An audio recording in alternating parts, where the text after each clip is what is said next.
was such a good Borg reference, which is so funny because when I read that, I knew that that is a Borg reference, and that's not where my brain went. My brain went to the mirror of that in Hitchhiker's Guide to the Galaxy when they're getting ready to be thrown in space. Resistance is useless.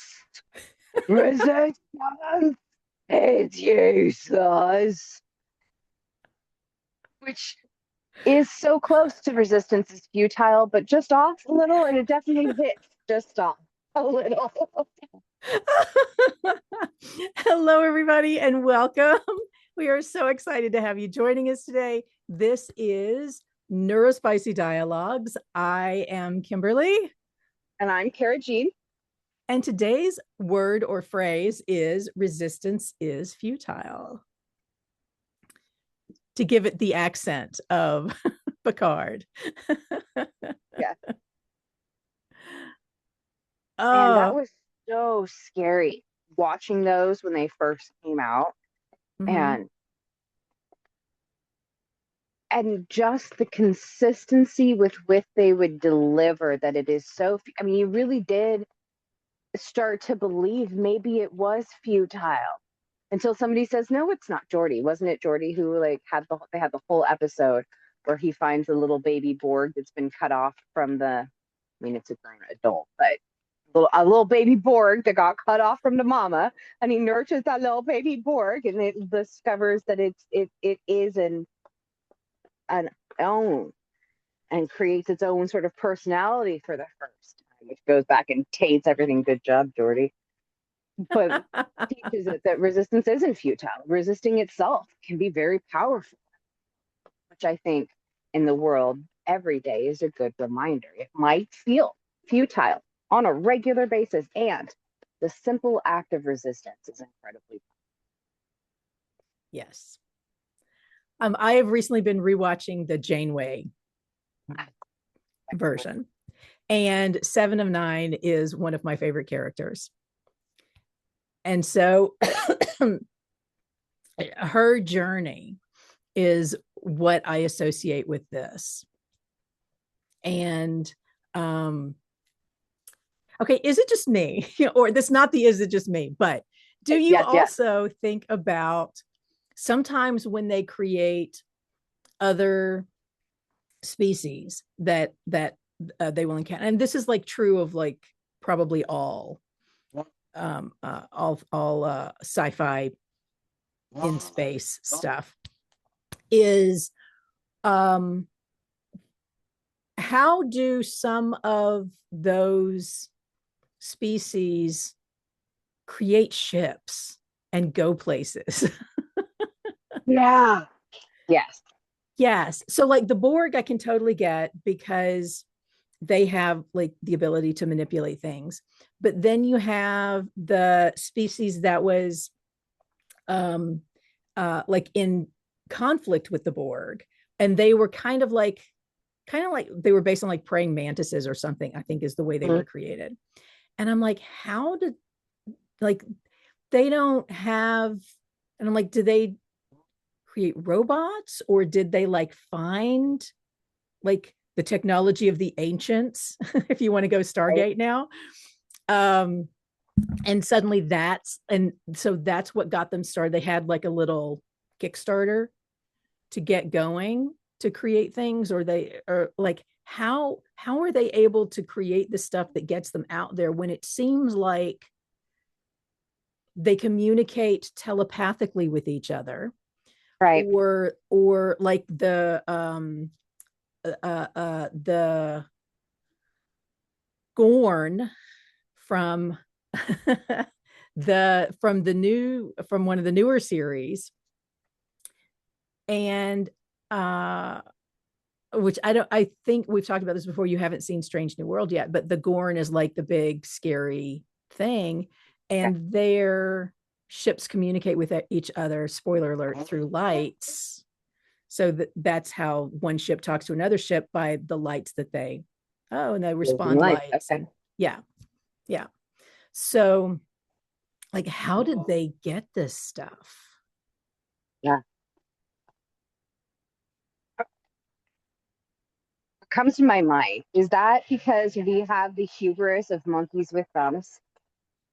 Like I'm sitting here like holding my cup and manipulating my and thinking, is this a primate thing? Like we feel like we have to have thumbs to be able to manipulate things, and yet because that is true on our planet, but Right. would it be so different for them? I mean, yeah, Right. But it's not that, because I think about like, how do they move? Like, if they want to move a box across a room, like mhm, they don't have that um uh telepathy where they can move things with their mind. They can just communicate with others with their minds.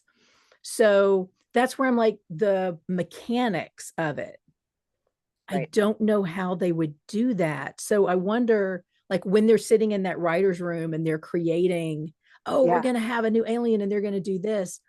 I wonder if that's part of the conversation. If they ever think about, okay, what happened before that made it possible for them to have this fleet of ships where they go out and they can do all these really mean and horrible and right. villainy things to other species and have been doing it for so long.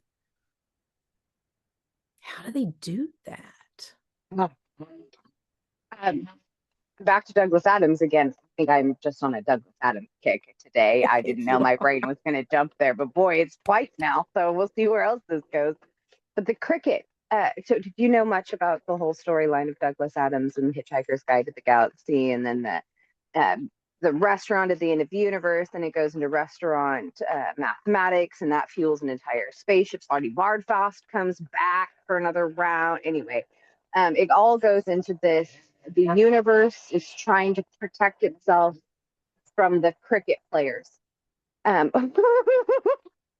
which is so British, isn't it? Um, Yes. and they'll actually that's why Douglas Adams uses that as an explanation on why humans don't have a good interstellar relationships, because we took a universal war and turned it into a cute little game, and everybody thinks that's pretty uncouth. They're like, the universe is not, thinks that we're kind of gross because of it. We had no idea, but we did that. Um, so he's there's a planet where they're caught in a bubble, like a debris bubble. So from their point of view, there is no sky to look at. Like, I mean, there's some clouds, but the sky mostly just does. There's daylight and nighttime. It's brighter or darker, but there's no stars. There's no wonder. As far as they're concerned, they're the only thing in the universe until our main characters crash land. Turns out they're the ones that started the entire problem. Big surprise there. They crash land, or someone crash lands, and the residuals of that ship, this entire planet that had been essentially stuck at that pre-industrial age space, comfortably stuck there, right? Like in a utopian kind of way. They start the day singing to each other. Suddenly discovers they're not alone in the universe. That brings immediate terror to a level they'd never experienced because they didn't even know to think to look to the sky that there might be something out there. So then they take this little bit of information and technology that's landed and advance their civilization thousands of years in a matter of a decade and build the most thrown together, chunkified spaceship that somehow manages to penetrate their atmosphere, and then goes and rages war because they've done just fine without another galaxy out there this whole time. They might as well just go eliminate it and save the trouble. And so when I think about other civilizations, it's one of those. Like, what was the fear? And this could be my monkey brains in and of itself thinking. What was the fear that drove them? Like, one of our fears is we're depleting the planet. So we probably want to find out if there's another planet we can go deplete. That was snarky. That's not exactly the thing. I may have a little attitude around that today. Let me rephrase that. We have a fear of depletion of this planet and or our sun burning out, or for many number of reasons, that not being habitable and wanting to know if we can exist in the greatness of space. That's more accurate. Not quite so mean. I'm a huge Douglas Adams fan. Haven't read him in a while, so I love that you brought him back to the front of my brain, because now I'm definitely going to want to dive into some good Douglas Adams, because his sideways view of the world is just so on brand for me. I feel seen. He sees me. Yeah, he doesn't know me, but it's true. Yes. Huh. That love that. Okay, so I just looked at the camera, and so I'm wearing my PW hat, PWHL, Professional Women's Hockey League, because it is almost time for the draft to begin. And so this is in support of the league, and I am so excited. I don't have a favorite team. They just expanded, so now there's 12 teams in the league. The four that just got added, they haven't even like given the team names yet. Like, it's that fresh. They're still, getting their front office, and they're hiring their head coaches and the rest.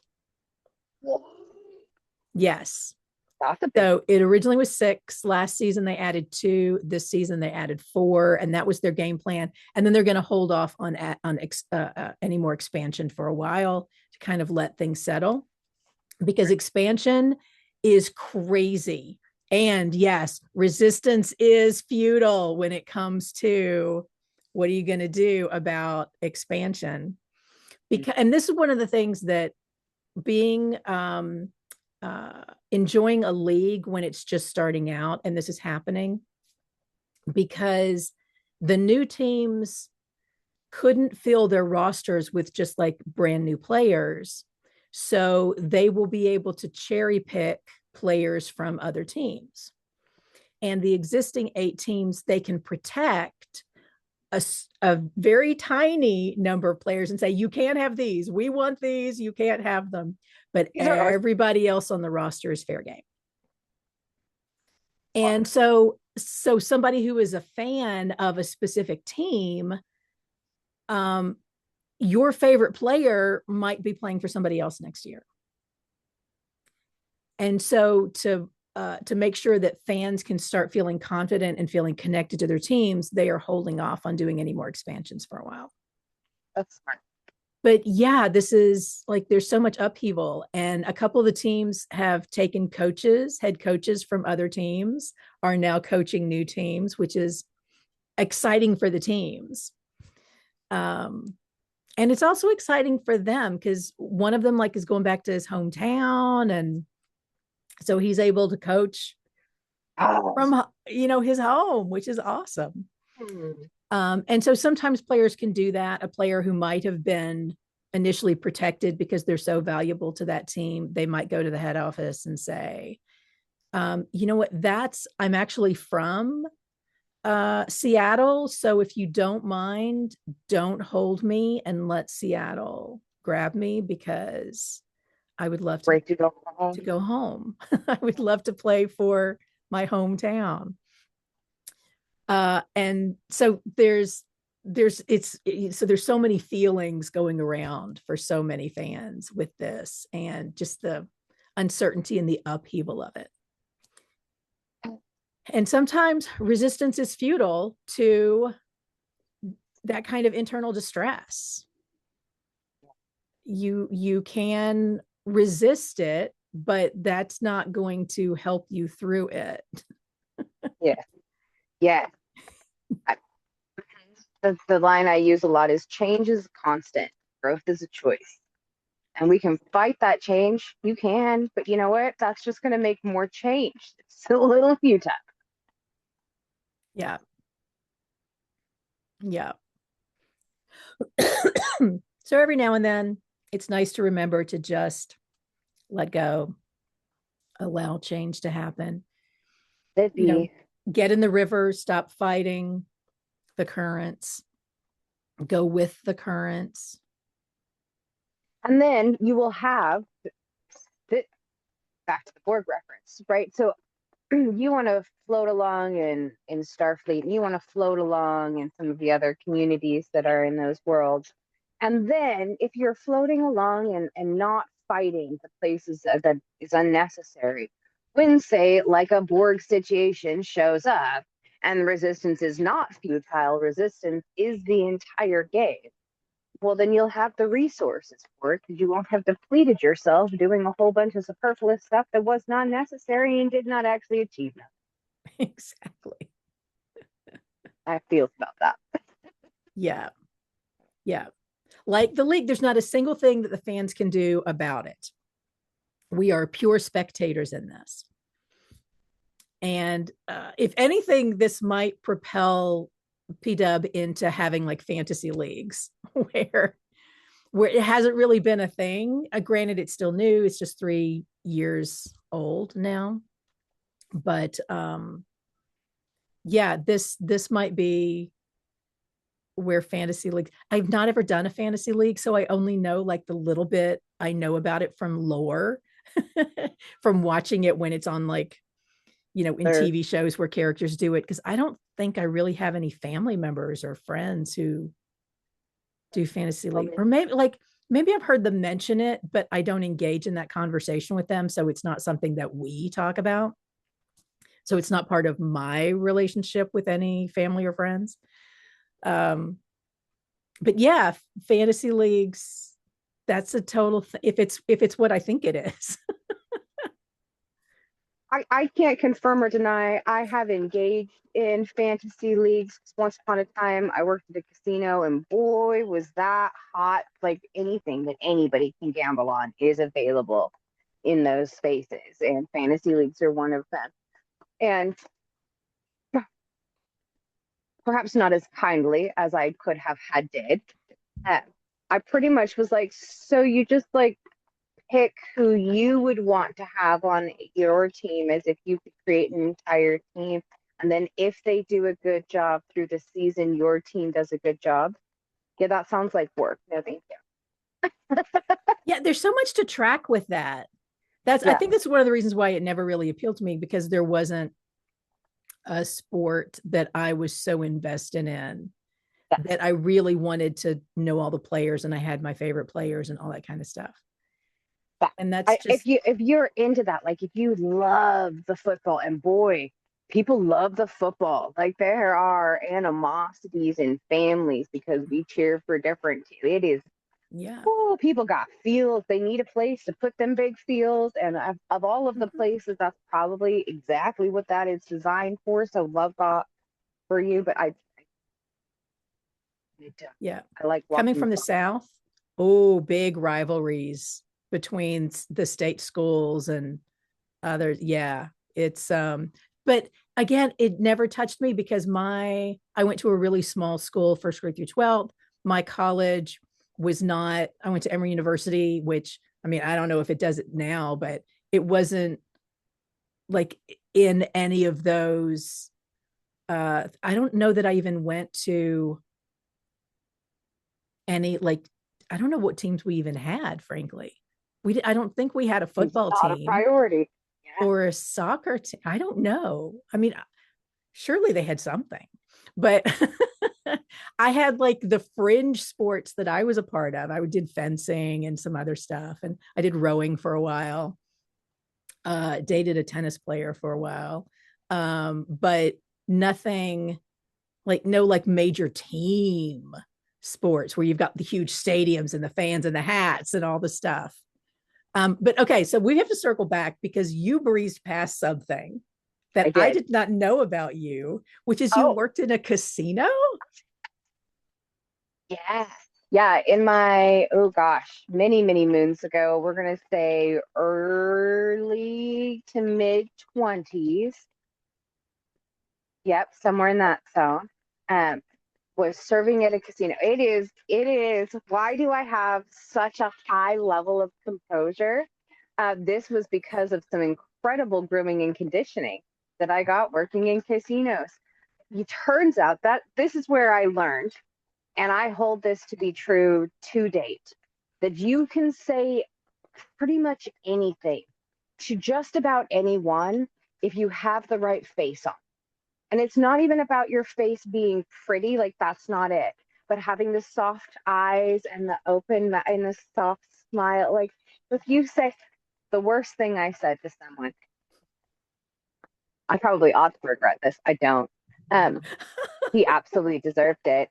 I was okay. Backstory. So when you work in casinos and you're doing drinks, you wait till the hand is done, and then you literally have to touch every single one of those little player princesses because even though you just asked the whole table 3 times if anybody wants a drink, they need that kind of intentional. Like, do you though? I know I asked everybody, do you need a drink? And you have to fit it in between rounds because if you ask while they're playing, then they get really Oh, yeah. angry.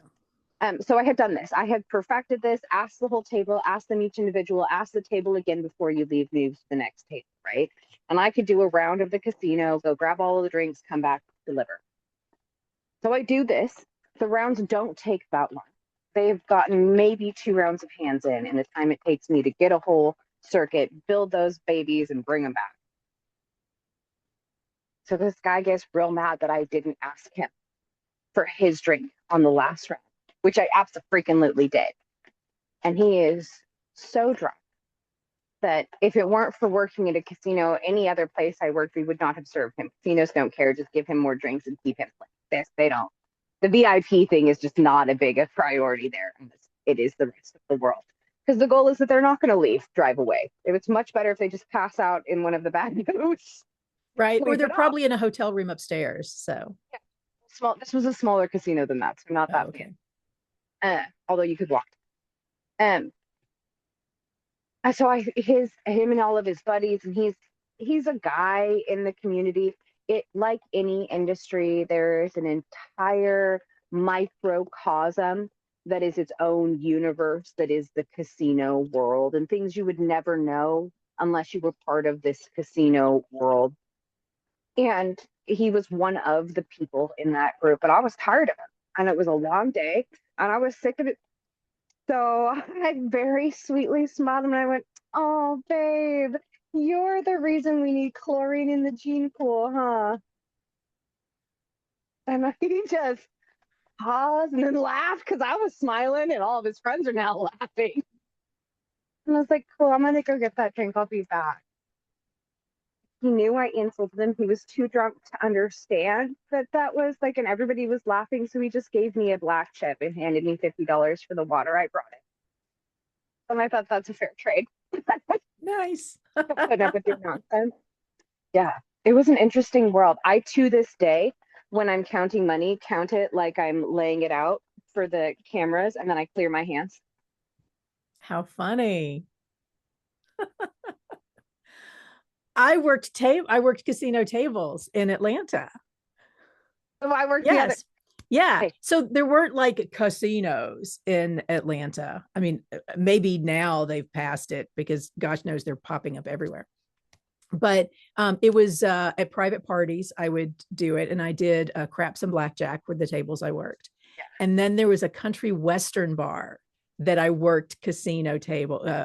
They had a couple of tables A poker room in the that I backyard. worked. Only it wasn't in the back, it was in the main room.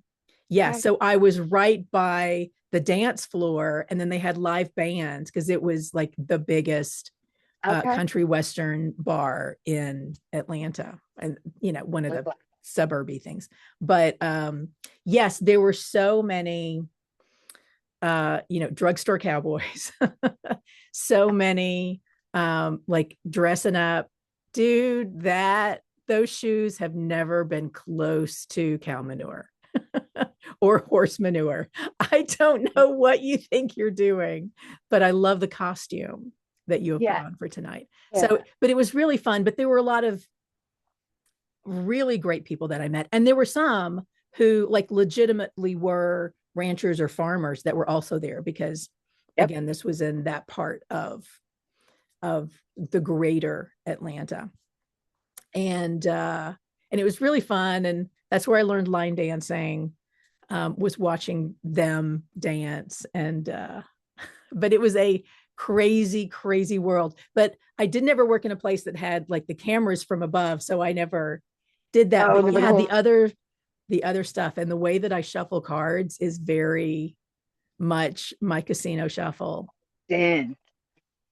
Yes. It's a whole world. It's like a microcosm of a micro each. Yeah, what? There were too many words there that none of them came out. Sorry, y'all. log jam of words. Nothing's making it through. I I'm not gonna say I lost friends. They're still my friends, but I definitely an entire section of my world fell off when I was not willing to spend hours in a casino in my day or my week. Love all of those people. So glad that they're in my life, and also just don't energy or boy, it was a perfect thing to do in my 20s. Yes. Yeah. Well, I did this at a time where I knew I was going to be an actor and I wanted to touch as many different jobs as I could so that I could have like that lived in experience of stuff. So this was one of the many things that I did throughout my 20s. Tons of stories. Crazy, like bizarre resume was created from this. But I gotta say, I loved it because I didn't live near there, so there was no way I was gonna like run into anybody that I was gonna see at the grocery store or something. Right. So it was definitely outside my sphere of existence when I went there. But I met some really cool people. I remember this one guy that I met. He was a wrestler and his name was Tex. So if anybody is into like the wrestling world back in the 90s, I guess, 90s. Yeah, in the 90s. I think that's about when it was. Yeah, so I wasn't in the world, so I didn't know. But he was apparently a bad guy in the Okay. wrestler storylines. Right. But he was such a sweetheart and he had like a philosophy degree from college. And it was just so great like talking to him and and just really funny and smart. And I was like, dude, the fact that you do that job is so awesome. Yeah. I mean, Yeah. he looked like a wrestler. He definitely, like, if anybody had given me a hard time, I definitely would have gone, Tex, can you please help me out here? Because Right.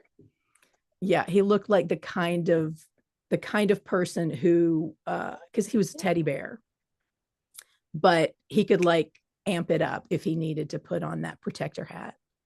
On the bravado. Yes. Yeah. From teddy bear to bear in shining armor. Yes. Yes. Yeah. Yeah. Oh my goodness. Those were fun times. Thank you for reminding me and taking me down a little mental Yeah. memory lane. It wasn't entirely awesome because I've not I have no disrespect for country music whatsoever, but growing up in Nashville and being surrounded by it all the time and like you would go to Shoney's and uh, a celebrity um country star would be at the table next to you and like there was no shine on it. It was all just Yeah. people here. This is life. Yeah. Yeah. And so it's a completely different Nashville now. But when I grew up there, it very much was just another thing. But I don't know. I think it was just a rebellion because it was just so everywhere. And I was like, do I have to like it? Yeah. Mine was growing up.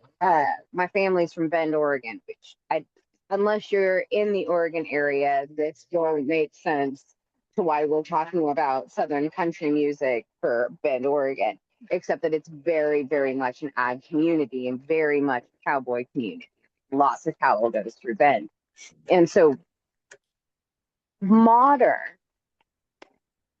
music, country music is absolutely prevalent there now. However, growing up in the 80s and the 90s there, and going for families, specifically weddings, right? Because we come in for weddings and holidays when you're the out of town family.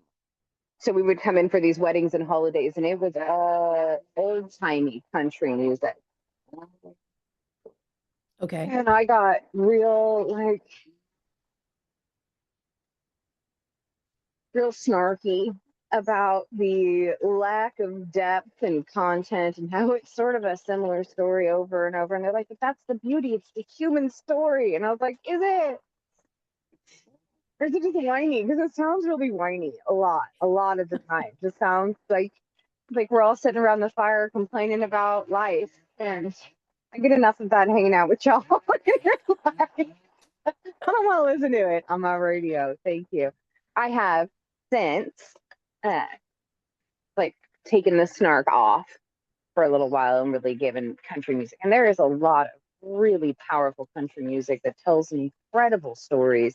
And the consistency with which country music tempos and narratives and things is so easy to follow. So my pattern recognition brain now finds it a lot more soothing now that I've taken the snark out of it. Well, there's also a lot more empowerment in the stories that the women artists are doing. Yeah. So that makes it a lot more interesting to me to hear that it's not just complaining about my boyfriend cheated on me, but it's no, I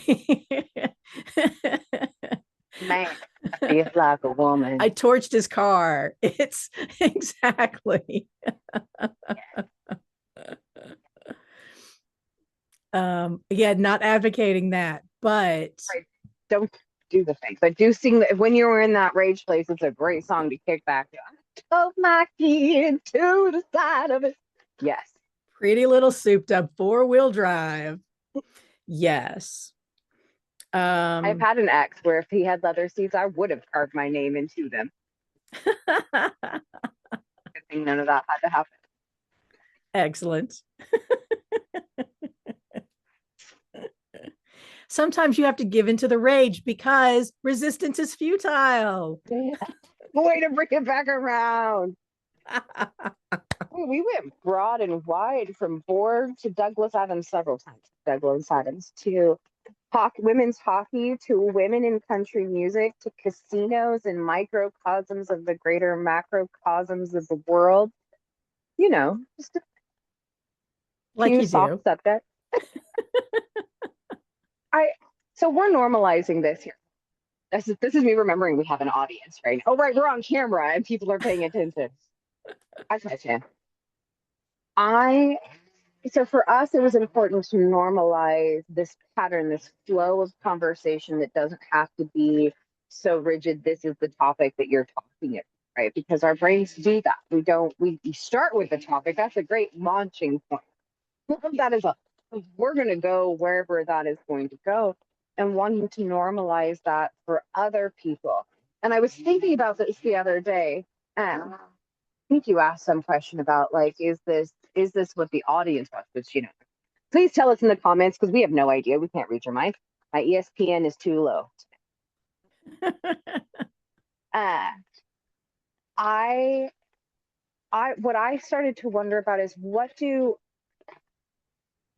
other people's conversations typically look like? Because I certainly can tell you what they are like from a bartender's point of view. I can from an observable's point of view, but not forever from a really personal point of view. Because when I am personally in a conversation with somebody, this whether they are as spicy as me or way more on the typical spectrum, this is what ends up happening. We just chase because I chase rabbit.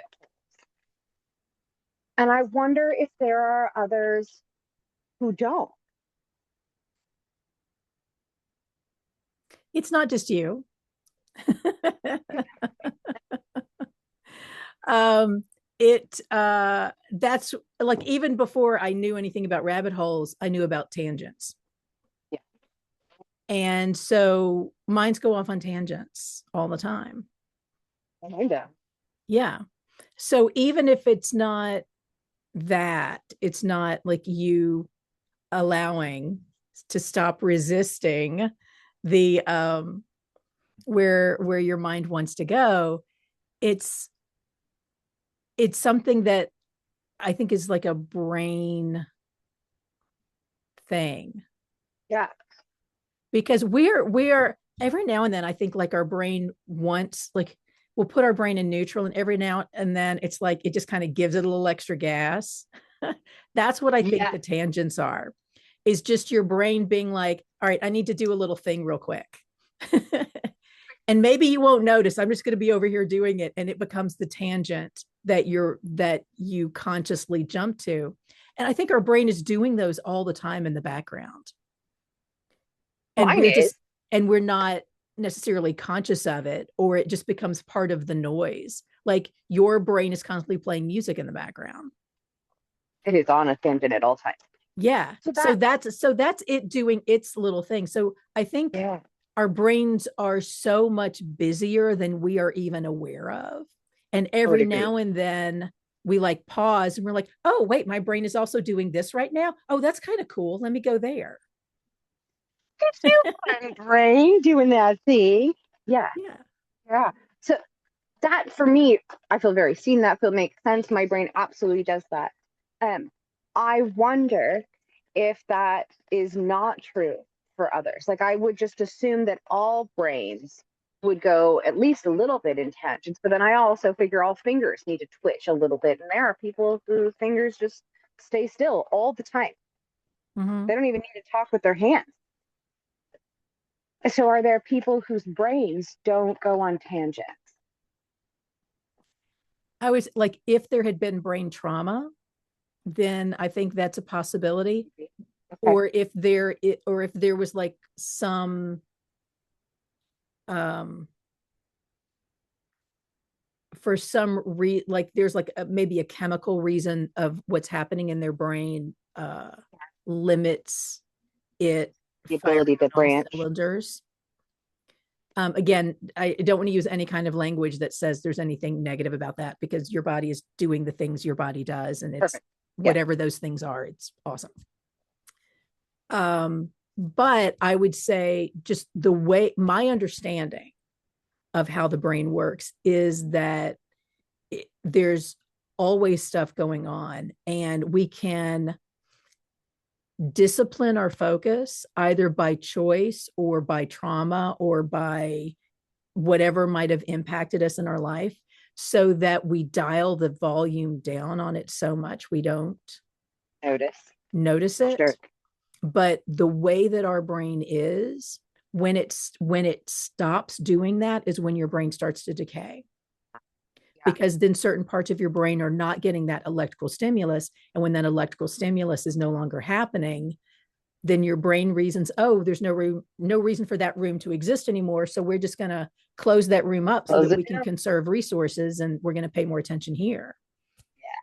that's Makes that's sense. my way of explaining my understanding of the brain. Yeah. And I suppose the difference then would be that some people's brains have like 3 tangents and other people's brains have 300 tangents, and we fall somewhere in there. Right. That's And I not think what I was that's why, thinking, but I wondered. yeah, because kids brain like that, and that's where I get like, this is how like the brains are designed, because I look at how active the brains are in the development stages. Yeah. And even if there is something where there's maybe no external recognition of there's something is happening, that something is happening. Like if they were wired up with all the little things, you would see all There the would things be. happening, even if it might look like the child is, almost catatonic or something. That's Sure. still, the brain is still doing the things the brain does when it's Agreed. rebooting, when it's loading up, when it's, creating all of the software in those early developmental days. Does that Yeah. make sense? Yes. Yes.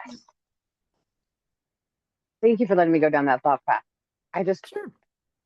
other people's brains fascinate me so much. I know I'm pretty confident in my, ooh, this is where this takes me. Trauma intelligence. This is a Mm-hmm. new thing. We have officially, science has caught up to the reality that if there is neuroplasticity in the human brain, and if that means that every situation causes it to diverge from what it was previously, and if that means that we are constantly adapting to stimuli and impacts our ability to be intelligent, then it's not at all surprising that trauma would be a major factor in, right? Tracks for me. And so now they are coining the term trauma intelligence, which is that high level of emotional intelligence that comes from trauma because you create this space where your brain and body are hyper vigilant to something. So you have a different level of awareness and interaction with the people. So it's considered a trauma intelligence. And this makes me think of the resistance is futile, right? Is that you can resist all you want. And whatever is going on around you is impacting it. Welcome to being a meat suit full of hormone soup with this neuroplastic mush management. And it ties into the kids. Like we see this in children, how, and each child is different, much like we are different, but the noises, the textures, the sensory inputs around them changes how they are able to engage with the world around them. And we could continue to resist and say, no, everybody can be exactly the same because grandma was able to do that. So what's wrong with you? Grandma was traumatized AF, friends. So was grandpa. Like that is not, I'm not, no, thank you. That is not a marker of success in my mindset. That is something that is not for me futile to resist. The resistance of change, the resistance of wanting things to be easier or simpler. I get all of that. I just don't resist that. But I will actively resist the expectation that we need to go back to a simpler time, because simpler for who? It's not me. I'm like really, really in my life. When people do this, I was like, really simpler? How? Like what? Because I can just walk out. I work in the garden. I harvest my own food. I work with a community that's doing that. We educate. We work together. We have meals together. I'm gonna keep going forward towards that because that sounds kind of like what you're trying to say, except when you say it, it sounds like I don't get a bank account anymore, and I'm not for that. Thank you. No. Mm-hmm. I like being able to vote. Fan of it. My face in that. They recently did that thing where unless your name matches your birth certificate, you won't be able to vote. Like they tried to push this thing through. Contrary to what I assume the intent of that was, what practically that means in my world is my husband won't be able to vote, but I will because he took my name. Awesome. It made me giggle. It still makes me giggle. That wasn't what they were intending. That was not what they had in mind. No. In the entertainment industry, people changing their name is totally common too. All of the time. John Wayne, that was not his name. He was not born with John Wayne. That's his studio name. Yeah. So you're saying John Wayne couldn't vote. So anybody on that side of the aisle that is proposing it, I have a laundry list of people who you are disenfranchising that are people you don't want to disenfranchise. So you need to change the lettering on that plan so that it really does target the very specific people that you want to target, because some people you don't want to target are going to get caught up in that too. And you're not going to be happy when that happens because you're hurting the people you like rather than just hurting the people you don't like. Sorry. Yeah. That's what happens with harm. Craziness. So now Cara sounds a little different today. I just want to point that out, and her microphone's a little wonky. So if you heard that and it was frustrating to you or annoying to you in any way whatsoever, know that what you're hearing is actually so much different than what she is hearing right now. Do you want to tell them what's going on outside of you? So what you can't see on this side of the screen, it's right over there. We're having arborists done. I can feel the pieces shake the ground when they fall, right? As they're cutting them down. So what you're not hearing, thanks to the magic of microphones, is the chainsaw right there, right there. So even if I sound garbledy, if you cannot hear the chainsaw, just thank the ethers of microphone magic. Yes. And Zoom noise removal, which sometimes is removing the noise that she's making out of her mouth because that noise behind her is more than it knows what to do with. It can't quite balance all that out. So if things and the were inconsistency of it is hilarious. So there's none playing right now, so I probably sound great. I just like to point out because it's part of us being transparent about what's going on here and letting y'all into where we are and what's going on and how life is evolving. So, all right. So we're going to wrap things up today with our fortune cookie. So resistance is futile is one side of it. Let me put it in a way. So there we go. Make sure y'all can see that. Resistance is futile. Yes, that's my handwriting. And it is live for today, remember yesterday, plan for tomorrow. These are really not good fortunes, I gotta say. No, but really aligned to the phrases, which is fascinating. Live for today, remember yesterday, plan for tomorrow. I like the fortune cookies that say you like are predictive. Yeah. Those are today fun. You will. Yes. Yeah. Or expect this in your near future or something like those. That kind of stuff is really fun for me. This where it's more, bumper sticker kind of stuff. Yeah. I mean, I want you to tell me, keep looking for the blue duck. Follow the blue duck. Okay. Yes. Now I'm on high alert for a blue duck. Exactly. Okay, I couldn't hear what you said. I want those. More yes. Of those. I want those too, please. Again, no shade on them for doing this because I know, people came up with this and they're putting it out into the world in a hopeful, helpful way. Yeah. And I appreciate the work that you do.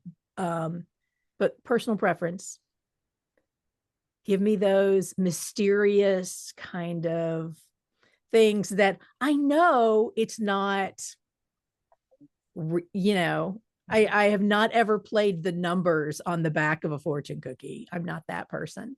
Although if you are that person, that's kind of cool too. And I would love to hear what your results have been. Does it work? Yeah, that would be awesome. I would love for somebody to win, the $300 million lottery and say, yeah, I got the numbers off the back of a fortune cookie. As opposed to, these are the numbers that I have played every week for the past 10 years. Yeah. Yeah.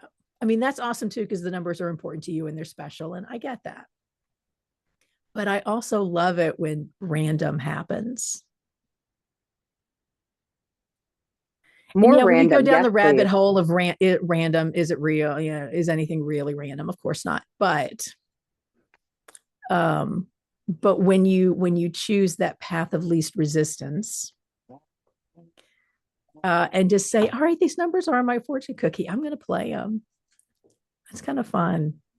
Again, not ever done that, not intending to do that, not advocating for it for those who are listening. I actually don't play the lottery, but I talk about it like it's fun for me to talk about it. And to make jokes about it. Hey. Awesome. I think that's our cue. It's time to wrap this puppy up. I guess so. Put a bow on it. This has been another fantastic trip down the rabbit holes in the Neurospicy dialogues with Cara Jean and I am Kimberly. Make sure you check out the Professional Women's Hockey League. The season is over, but there's so much women's sports out there. The WNBA is phenomenal. Those athletes are rock stars. So please support them, watch them, enjoy the magic that they do on whatever playing environment that they are sharing their skill and talent and excellence with us. I diverted. I did a pitch in my ending. I loved it. Support women in sports. Okay, we're for yes. that. That's those lines. Yes. Yes. Well, more women in everything they want to be in, frankly. Let's just, if we're putting it out into the universe, let's just make it a blanket statement. Guys, more women in STEM. We have been here. More women in sports. More women in politics. More women just doing whatever brings them joy. More women at home, if that's their happy place. Yeah. More women in the garden. In the kitchen. Love all of that. Yeah. Yeah. Awesome. So go do you, be your excellence, share your excellence, and we can't wait to share our crazy thoughts with y'all again next week.